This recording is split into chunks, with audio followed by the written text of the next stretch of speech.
Salut à toutes et à tous, bienvenue sur la chaîne Forum Manga. Aujourd'hui, je vais voir avec vous comment bien débuter dans le monde de l'anime, et plus particulièrement sur Netflix. Juste avant cela, petite précision, alors pourquoi sur Netflix? Et bah tout simplement parce que beaucoup de personnes se mettent aujourd'hui à regarder les animes sur Netflix avant de les regarder sur internet. Car cela peut vous paraître compliqué, que vous ne savez pas trop comment faire, je comprends, c'est plus simple. Mais malgré tout, par où commencer? Quel anime regarder? Eh bien je vais vous aider à choisir un bon animé pour que vous ne soyez pas déçus lors de votre première impression. Tout d'abord, je tiens à vous dire que je mettrai un cœur rouge à côté de chaque anime que je vous conseille personnellement. Ensuite, j'ai réparti la vidéo entre différents types d'animes pour que vous puissiez vous orienter dans la recherche de votre animé. Bon allez, pour ceux qui seraient plutôt du genre action, aventure et fantastique, que les animes ne vous font pas peur et que vous êtes prêts à commencer une longue aventure de parfois plusieurs centaines d'épisodes, rendez-vous ici. Si vous voulez tout de même une bonne histoire, des fous rires avec moins d'épisodes, mais toujours de l'action et de la comédie, c'est ici. Pour ceux qui préfèrent les énigmes, les mystères, vous êtes un détective dans l'âme, c'est par ici. Si votre truc c'est le sport, alors ce sera ici. Si vous aimez les frissons, l'horreur, alors ce sera par là. Vous aimez l'action et les fantastiques mais vous n'êtes pas prêt à regarder de trop longs animés, alors c'est par là. Si vous êtes plutôt du genre school life, tranche de vie, qu'après votre dure journée de cours vous aimez regarder celle des autres, c'est ici. Si ce n'est toujours pas votre truc, peut-être que vous aimerez le drame, et pour ces personnes, c'est par là. Si vous êtes du genre fleur bleue, que les histoires d'amour c'est votre truc, c'est ici. Et enfin, si vous êtes un petit coquin, que vous avez envie de bien rire, le ecchi y est aussi, et dans ce cas-là, c'est ici. Alors c'est parti, j'espère que vous êtes prêts, on commence donc avec le genre action, aventure et fantastique. Let's go avec Seven Deadly Sins.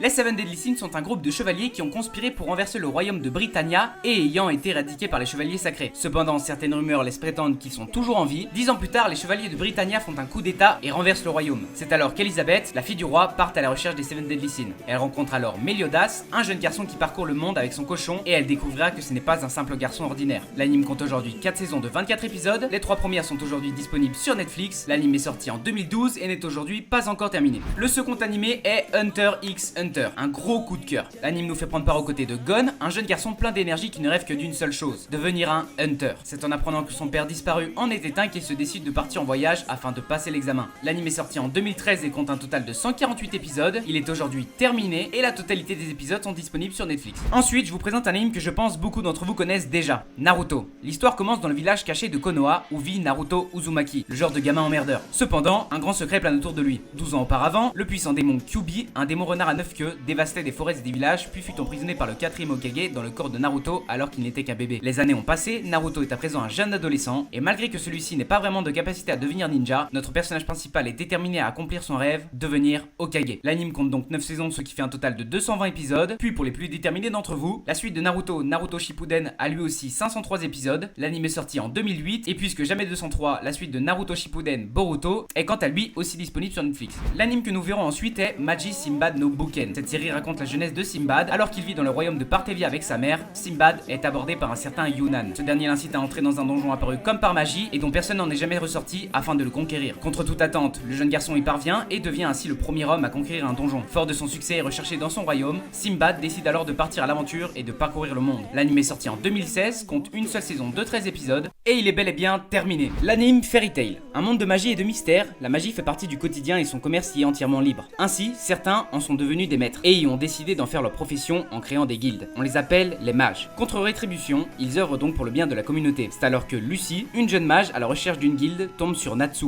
lui aussi un mage faisant partie de la guilde Fairy Tail. L'anime est sorti en 2014, compte sur Netflix 277 épisodes, mais il en est aujourd'hui sorti 328. Nous avons ensuite Sword Art Online, qui nous plonge dans notre monde mais en 2022. L'humanité a réussi à créer une réalité virtuelle, grâce à un casque, les humains peuvent se plonger entièrement dans le monde virtuel en étant comme déconnectés de la réalité. Et Sword Art Online est le premier MMORPG à utiliser ce système. Mais voilà que le premier jour du jeu, 10 000 personnes se retrouvent piégées dans cette réalité virtuelle par son créateur. Le seul moyen d'en sortir est de finir le jeu, mais ce ne sera pas facile de sortir de ce monde virtuel puisque si un joueur perd la partie, celui-ci se verra mourir également dans la vraie vie. L'anime est sorti en 2012, compte aujourd'hui 3 saisons, mais une seule est disponible sur Netflix. Allez, on continue avec Danmachi. Dans cet anime, nous suivons notre protagoniste, Belcranel, membre de la famille protégée par l'impopulaire déesse Estia. Malgré son physique peu avantageux, le jeune homme décide de partir à l'aventure dans le mystérieux donjon de la cité labyrinthe d'Horario en quête de gloire et de fortune. Dans ce donjon, il fait la connaissance de la belle Ace Wallenstein qui vient lui porter secours. Notre personnage principal tentera donc de gravir toutes les étages du donjon dont personne n'a encore jamais totalement découvert. L'anime compte 3 saisons, seule la première est disponible sur Netflix et petit petite précision pour vous dire qu'ils ont fait Danmachi avec une première saison autour de Belle Cranel et un autre anime Danmachi Sword Oratoria où la première saison nous emmène dans le même univers mais cette fois-ci centré autour d'un autre personnage, S. Wallenstein, tel qui comme je vous dis vient la sauver dans le donjon. L'anime est donc sorti en 2015, est disponible sur Netflix et compte 13 épisodes. Petit plus pour vous dire aussi que Danmachi Sword Oratoria est disponible sur Netflix. L'anime Overlord nous emmène dans un jeu qui se nomme Yggdrasil, le jeu le plus populaire du moment. Cependant, ce dernier décide de fermer ses serveurs à minuit. Nous suivons alors un joueur sous le pseudonyme de Momanga. Ce dernier est le chef de la guilde et décide tout seul d'attendre jusqu'à la fermeture du jeu. Problème, alors que minuit vient de passer, notre cher Momanga est toujours dans le jeu. C'est alors qu'il remarque rapidement que ce n'est plus le jeu auquel il passait ses journées à jouer. Les commandes du jeu n'existent plus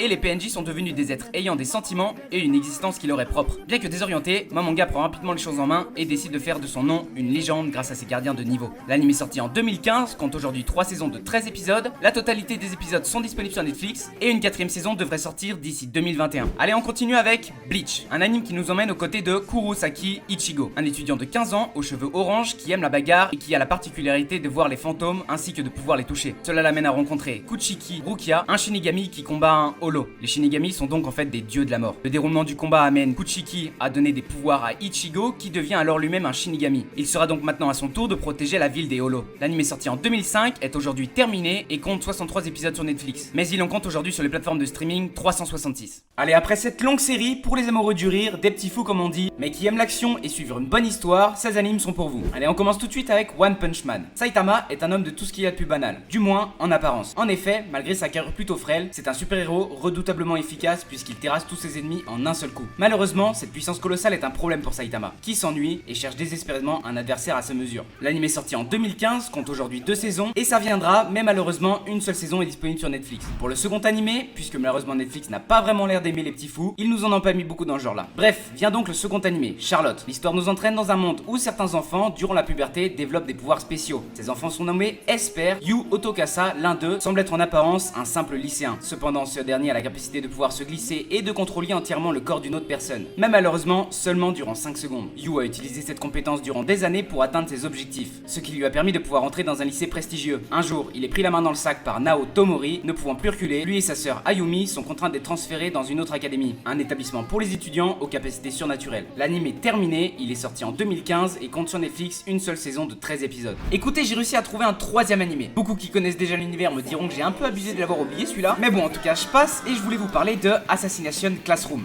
Dans un certain listé se trouve la classe 3E, une classe qui est exclue dans les montagnes pour étudier et surtout pour assassiner leur professeur Koro Sensei. En effet, cette étrange créature, ressemblant à un smiley avec des tentacules, a réussi à trouer la lune jusqu'à ce que celle-ci devienne un croissant. Il posa alors ses conditions au gouvernement, devenir le professeur de la classe 3E. Cependant, si d'ici une année aucun élève ne parvient à le tuer, la Terre connaîtra le même sort que celui de la lune. Par contre, si une personne y arrive, elle recevra la somme astronomique de 10 milliards de yens. Sacré petit paquet quand même. C'est ainsi que ce groupe d'élèves va apprendre l'art de tuer de différentes manières, mais aussi commencer à s'attacher à ce drôle de professeur. L'anime est sorti en 2016 et s'est terminé avec 2 saisons de 22 et 25 épisodes, toutes deux disponibles sur Netflix. J'ajouterais pour finir qu'il y a quand même un peu de drame dans le second animé. En tout cas, les deux sont vraiment top, faites-vous kiffer. Bref, pour ce qui est de la suite, nous verrons si votre esprit policier est pour vous un de vos nombreux atouts ou votre premier défaut. Alors on commence directement par du très lourd Death Note. Light Yagami, un jeune étudiant surdoué, ramasse un jour le Death Note, un carnet tenu auparavant par un jeune Shinigami, un dieu de la mort. Dans ce carnet, il suffit d'y écrire le nom d'une personne, celle-ci se verra mourir et bien sûr de la façon dont la personne l'a écrit. C'est ainsi qu'avec le Death Note entre les mains, Light décide de débarrasser la planète de tous les criminels pour en faire un monde plus juste, un monde parfait. Cependant, qui est-il pour juger les gens? Il devient donc le criminel le plus recherché de toute la planète. L'anime est sorti en 2006, compte une seule saison de 37 épisodes et il est bien sûr terminé. Passons ensuite à Erased, un de mes plus gros coups de cœur. Il est vraiment formidable et je vous le conseille donc vivement. Aspirant mangaka dont la carrière peine à décoller, notre protagoniste travaille comme livreur de pizza pour joindre les deux bouts. Effacé et peu enclin à s'ouvrir aux autres, il observe le monde qui l'entoure sans vraiment y prendre part. Pourtant, celui-ci possède un don exceptionnel. À chaque fois qu'un incident ou une tragédie se déroule près de lui, il est projeté quelques minutes dans le passé pour empêcher l'inévitable avant qu'il se produise. Cette anomalie de l'espace-temps lui vaut un séjour à l'hôpital le jour où, pour rattraper le conducteur d'un camion fou, il est percuté par un autre véhicule de plein fouet. Après l'accident, petit à petit, les souvenirs effacés de l'enfance traumatisante de nos personnages ressurgissent. Il se voit dès lors effectuer des bonds d'espace-temps afin de changer les déroulements du passé. L'anime sorti en 2006 est terminé et contient un total de 12 épisodes, tous disponibles sur Netflix. Nous terminons cette série avec Psycho Pass. Psychopass. L'histoire se déroule dans un futur où il est désormais possible de quantifier l'état mental d'une personne. Ceci est désigné par le terme Psychopass. Grâce à ce système, il est possible de repérer les futurs criminels. La section d'investigation criminelle pour laquelle travaille Shinya Kogami est chargée d'appliquer les mesures lorsqu'un individu est jugé dangereux. Akane Tsunemori est une fraîche recrue qui intègre tout juste la section et qui se rendra vite compte que sur le terrain, les choses ne sont pas comme elle les a apprises. L'anime est sorti en 2014, compte aujourd'hui 3 saisons et les 2 premières sont aujourd'hui disponibles sur Netflix.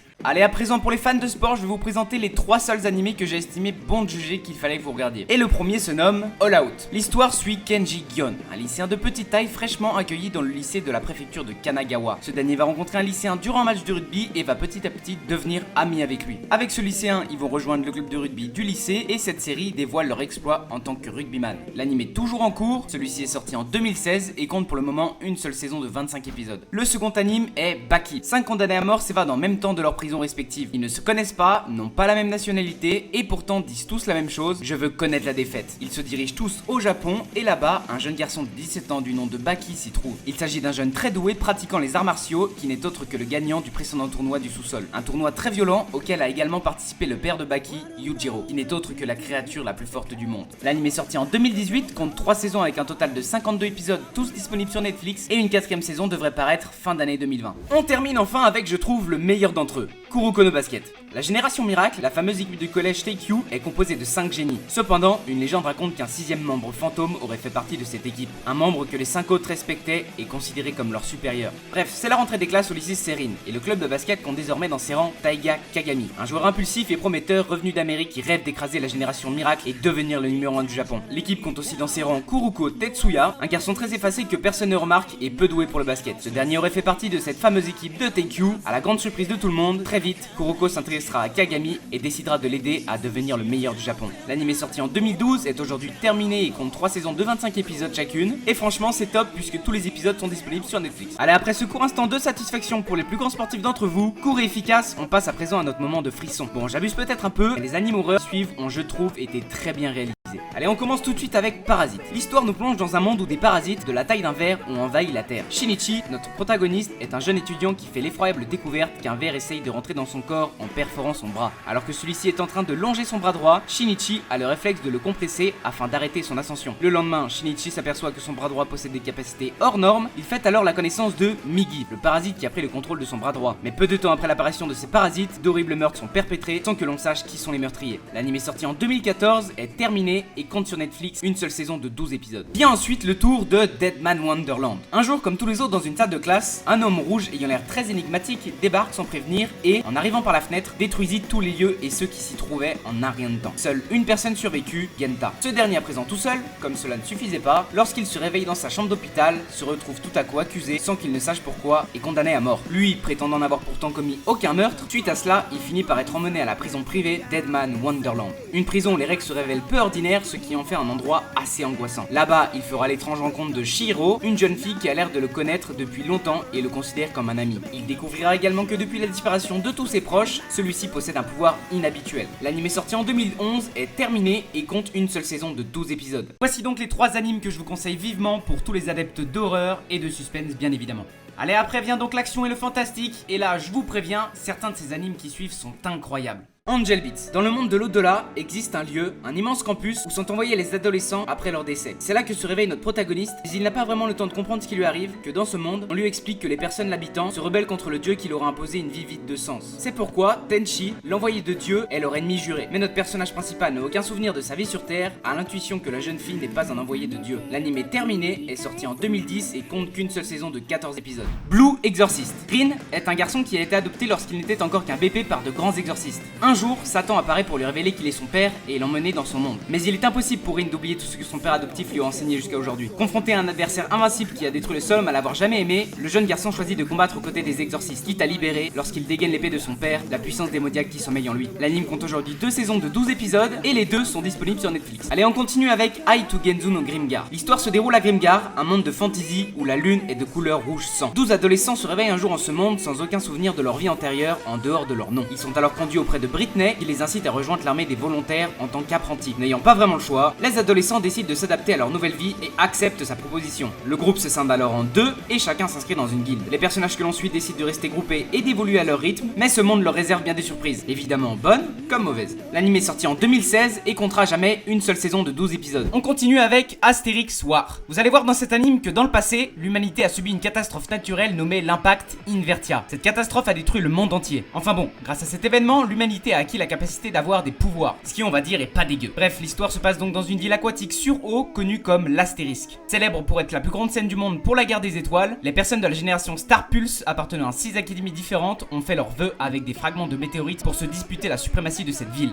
Nous suivrons donc le personnage Amagiri Hayato, qui est l'un d'entre eux. L'anime est sorti en 2015 et compte 2 saisons de 12 épisodes chacune. La totalité des épisodes sont disponibles sur Netflix. Enfin, on finit par du très lourd puisque je vous présente l'attaque des titans. Vous allez voir que dans cet anime, on suit Eren, qui est un petit garçon rêvant de voyager dans le monde extérieur. Cependant, cela est impossible car il vit dans une ville fortifiée aux murailles dépassant les 50 mètres de haut. Ces remparts sont en fait nécessaires à la sécurité des habitants car ils sont les derniers représentants de l'humanité. Malgré tout, un titan parvient à détruire le mur qui protège la ville et ouvre la voie à plusieurs dizaines de ses congénères. Eren va insister impuissant à la mort atroce de sa mère qui finit par être dévorée. Alors qu'il fuit avec d'autres survivants, notre personnage principal va se jurer de venger et de détruire la race des titans jusqu'à ce qu'il n'en reste plus. L'anime est sorti en 2013, les 2 premières saisons sont disponibles sur Netflix, la 3e étant déjà sortie sur les plateformes de streaming, et l'anime n'est aujourd'hui pas encore terminé puisqu'une ultime saison est prévue pour automne 2020. Allez, ce genre d'anime étant terminé, nous passons à un tout autre genre. On retourne sur les bancs de l'école et on commence avec un anime tout particulier, Food War. Dans cet anime, nous suivons Soma Yukihira, un jeune homme âgé de 15 ans qui rêve de surpasser son père, un cuisinier de talent, et de reprendre le petit restaurant familial. Pour lui, son avenir est tout tracé. Dès qu'il terminera sa dernière année de collège, il s'investira à plein temps dans le restaurant. Malheureusement, son père en décide autrement lorsqu'il accepte un travail à New York dans un grand hôtel. Malgré cela, avant de partir, il oriente Soma vers un prestigieux lycée qui forme les meilleurs cuisiniers du Japon. Cependant, l'établissement est réputé extrêmement difficile et seuls 10% des élèves réussissent à y obtenir un diplôme. Notre personnage principal, motivé par son père, a bien l'intention de faire partie des meilleurs. L'anime est sorti en 2015, compte sur Netflix les 2 premières saisons de 24 épisodes, mais 3 autres sont déjà sortis sur les plateformes de streaming. Allez, on continue avec Gambling School, qui nous emmène dans un établissement pour les personnes privilégiées un peu particulier. Quand vous êtes les enfants des plus riches des riches, ce n'est pas votre prouesse athlétique ou la sagesse des livres qui vous maintient tout en haut, c'est votre don pour les jeux d'argent. Quelle meilleure façon de perfectionner ses compétences qu'avec un programme rigoureux de jeu. Dans cette académie privée, vous verrez que les gagnants vivent comme des rois et que les perdants sont condamnés à devenir des animaux de compagnie. L'histoire se centre autour de Yumiko Jabami, une mystérieuse étudiante récemment transférée addict aux jeux d'argent, et d'un autre personnage, Suzui, un élève persécuté par le fonctionnement de cette école. L'anime est sorti en 2017, compte aujourd'hui 2 saisons de 12 épisodes, tous disponibles sur Netflix. Allez, pour ceux qui ne connaîtraient pas bien les animés ou qui découvrent tout simplement l'univers, sachez qu'habituellement, les personnes sont du genre à regarder beaucoup d'animes avec de l'action, de l'aventure ou encore du fantastique. Enfin, c'est souvent ce qui revient le plus dans les posts sur les réseaux sociaux ou dans les discussions, puisqu'évidemment ce sont des animes où on peut se référer à un personnage puissant qui nous fait kiffer. Cependant, il faut que vous sachiez que dans l'univers de l'animé, le drame est un genre d'anime souvent très bien réalisé par les auteurs japonais, et cela donne souvent place à des animes moins connus mais purement incroyables. Bref, tout simplement pour vous dire que si vous aimez cela, vous allez vous régaler. Et puis au contraire, si vous n'êtes pas du genre à aimer le drame, je vous conseillerais d'en essayer au moins un, pas forcément pour commencer, mais à l'avenir, au moins vous êtes au courant. Allez, donc on commence avec l'anime Code Geass, qui nous plonge en 2017. Le Japon vit sous le joug de l'empire de Britannia, rebaptisé Zone 11. Le pays subit quotidiennement la terreur de l'occupant qui réprime toute sédition grâce à ses armées de méca, les Nightmare Friends. Mais le jour de la révolte a peut-être sonné lorsqu'un jeune étudiant va se retrouver accidentellement impliqué dans un attentat terroriste. Alors qu'il aurait dû mourir, notre protagoniste va au contraire survivre et même hériter d'un mystérieux pouvoir, le Geass, qui donne à celui qui le détient la possibilité de contrôler la volonté d'autrui. Ce pouvoir permettra-t-il donc à notre personnage de faire vaciller l'empire de Britannia? Bref, ça sera à vous de voir. En ce qui concerne l'anime, celui-ci est sorti en 2006, est aujourd'hui terminé et compte 2 saisons de 25 épisodes chacune. Mais seule la première est aujourd'hui disponible sur Netflix. Allez, on continue avec Steins Gate. Dans un certain quartier, un groupe d'amis modifie leur micro-ondes de manière à en faire un dispositif qui leur permet d'envoyer des messages écrits vers le passé. Une organisation appelée CERN a mené différentes recherches à propos des voyages temporels. À présent, le groupe,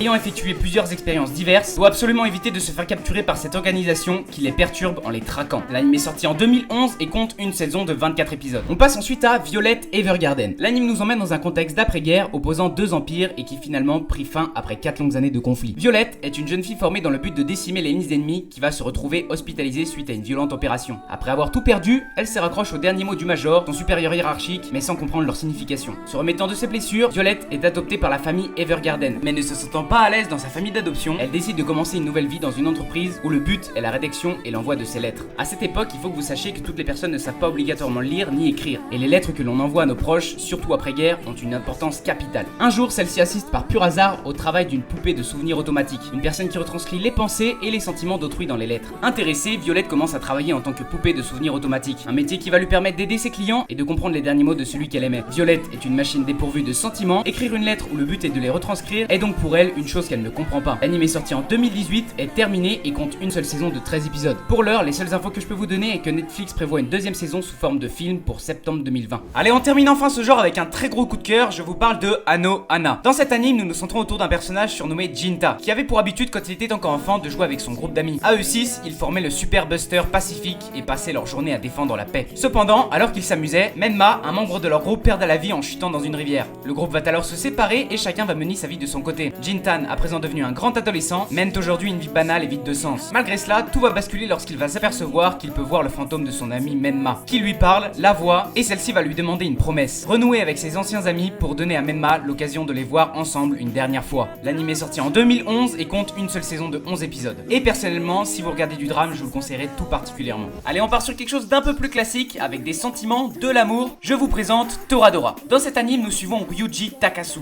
qui fait peur à toutes les personnes qu'il rencontre à cause de son regard d'assassin. Et celui-ci a donc beaucoup de mal à s'intégrer et à se faire des amis. C'est alors qu'à la rentrée, il se retrouve dans la même classe que son meilleur ami, Yusaku, l'un des seuls à ne pas le juger par son physique. Cependant, il se retrouve aussi avec la fille qu'il aime, Minori, et la meilleure amie de celle-ci, Taiga. Enfin, vous verrez donc au début de l'anime qu'on apprend que Taiga est amoureuse de Yusaku. C'est donc avec cette dernière que notre personnage principal va se serrer les coudes et ainsi que vont naître des relations auxquelles on ne s'attendait pas. L'anime est sorti en 2008, est terminé et compte une seule saison de 25 épisodes. Allez, on continue avec Your Lie in April, qui, je le précise, entre à la fois dans le thème romance, amour et aussi dans le thème drame. Bref, en tout cas dans cet anime, notre protagoniste est un véritable prodige du piano. Enfant, il dominait tous ses rivaux lors des concours et s'était déjà fait un nom dans le domaine musical. Cependant, après la mort de sa mère, il sombre dans une forte dépression qui l'amène à être dégoûté de son propre instrument. 2 ans après le drame, continuant de considérer sa vie comme insipide, notre personnage principal se contente de vivre sa vie sans réel but jusqu'à ce qu'il rencontre une jeune violoniste extravertie qui, elle aussi, semble exceller dans son art. L'anime est sorti en 2014, est terminé et compte une seule saison de 22 épisodes. Enfin, on termine cette vidéo avec les plus coquins d'entre vous, avec le ecchi. Et on commence tout de suite avec l'unique anime que je vous conseillerais dans le ecchi, car il est incroyable et personnellement ça me dérangerait que vous regardiez un autre anime de ce genre, car à mes yeux, il serait forcément moins bien pour le coup, je vous l'assure.